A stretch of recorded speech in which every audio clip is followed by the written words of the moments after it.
How you doing, YouTube? Matt Massa Beer Reviews back with a re-review. I don't do these often.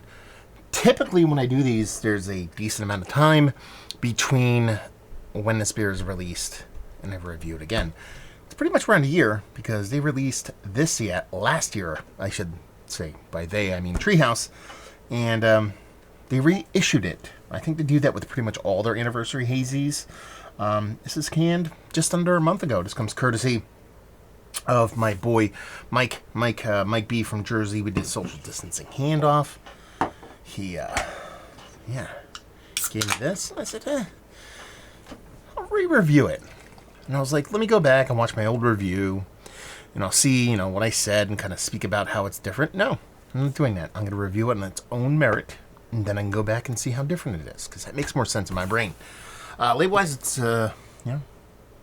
gradient color with a 7 on it. What do you want? It's double IPA. They don't have an ABV on it. And they talk about copious amounts of Galaxy, Imperial, and Citra, and a double IPA. Select versions of those, mind you. So, it lists all the parts of a Treehouse IPA. Big, turbid, hazy, index finger, off-weight head, super tight, compact bubbles. Exactly what you'd expect. Let's get a nose.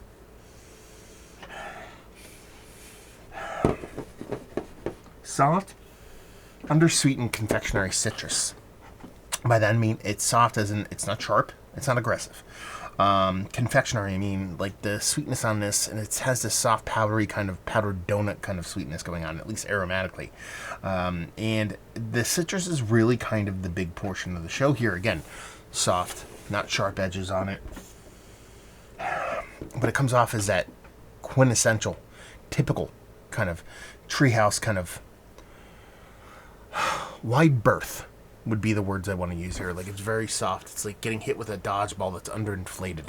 You know what I mean? It's just like washes over you and that sweet plasticky tang. I don't know. Why do you watch? I have no idea.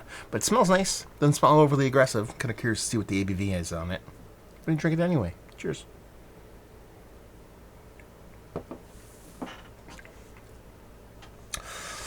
So, like, the vibes that you get in a taste are exactly the vibes you get, or the vibes you get in a nose are exactly the vibes you get in a taste. But it's way more, there's way more to it. It's not just citrus in here. You're running the gamut from both citrus, soft, not overly aggressive, to stone fruit, rich, almost over-ripened, but not too sweet, and tropical fruit much the same way.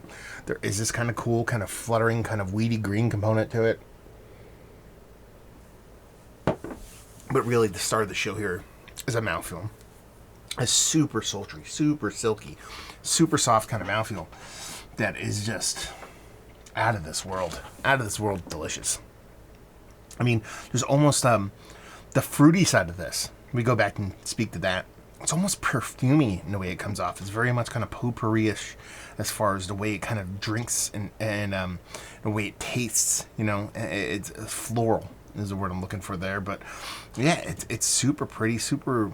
I keep wanting to use the word fluttering. Like, I don't know why. It's making me smile. Let's put it that way. And that's one of the things that I think gets lost a little bit here. And you guys probably notice it way more than I do. Is that when I like a beer, I smile. That's pretty, simple shit. Oh, he likes it.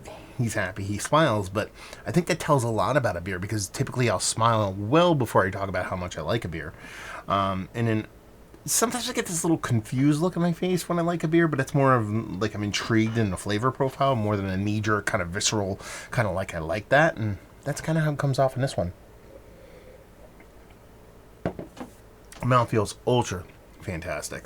Like, ultra fantastic. Exactly where I like my mouthfeels to land in these big double IPAs.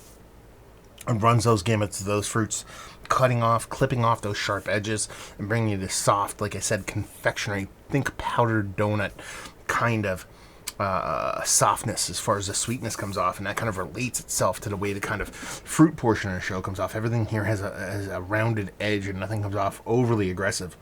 But it is impactful. That's what I mean. That's what I tried to analogize with the whole dodgeball to the face. Maybe more like a beanbag to the face, or a big comfy pillow to the face. That kind of thing, where it's big and impactful, but it's kind of soft. So when it hits you, it doesn't piss you off, but it encompasses you.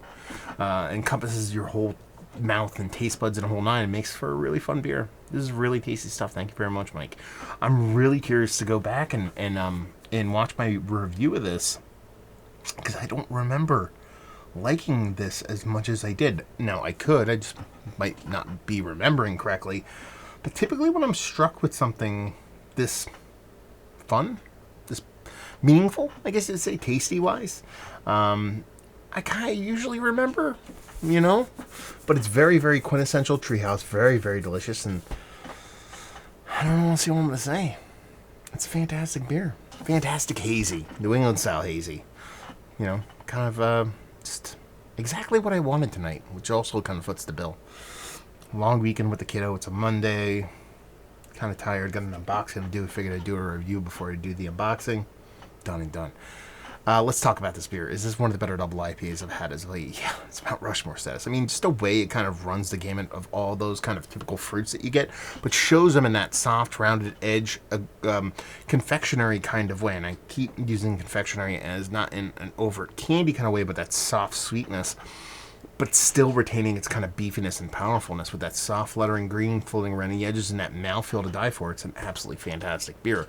Value availability on this, I have no idea. I'm assuming it's like $5 a can, maybe a little bit less, and leave you with, if you like what we like this beer, if you like hazies. If you like New England style hazies, you don't like this, and you don't like New England style hazies, I'm sorry. That's pretty much how it works on this. So there you go. Review in the books. Hopefully you guys enjoyed it. Down there if you want to talk about it. Massive Beers. If you want to check me out doing the social media stuff, Beer Massif. If you want to check me out doing the whole podcasting thing. And hopefully you guys enjoyed the review. Hopefully you're enjoying a little bit of a Treehouse right now. Hope to see you next time. Cheers.